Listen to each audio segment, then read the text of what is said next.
you're going to definitely say I have too much time on my hands, you know, when I kind of explain this. But if the picture's a little cloudy, I took a picture.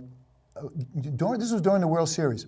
I rewound it, I froze it, and I took a picture with my phone of my TV. And the reason why I call this all choked up. And what this is a picture of Ben Zobrist.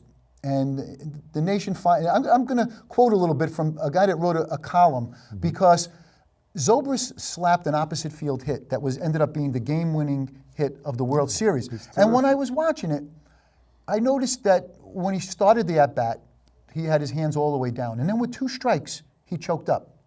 And that's why I say it's a little play on words with me that I got choked up, because it's like old school baseball. That is old school. That's right, and situational. So I want to read a little bit. I want to give, because I said, I wonder if anybody else out there is noticing, because I didn't see you after the game. It's not the kind of thing that people talk about. Everybody's going to talk about, you know, other sexier things or whatever the case may be.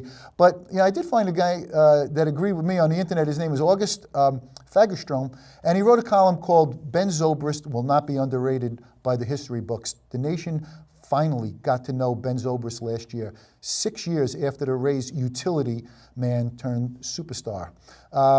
He was we all know he was with the Royals last year when he beat your beloved Metsies, Anthony. And he was, you know, he was very instrumental in the fabric of that team. They got him. The Mets targeted him. They did. And yeah, but again, like you said, they ended rich up for their blood. Right. And he's a terrific guy. He is a terrific guy.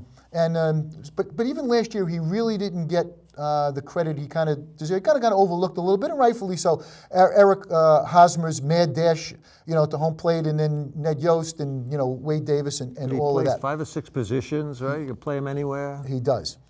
This time around, Zobrist was no longer a secondary player. His slash line for the World Series this year was .357 batting average, a .419 on base, and over 31 plate appearances. Now, in that picture that you see there, he gets up in the 10th inning, and he's facing Brian Shaw. And Brian Shaw is an elite relief pitcher. His out pitch is his cutter. And he threw one of his nastiest cutters that he had thrown in the entire season.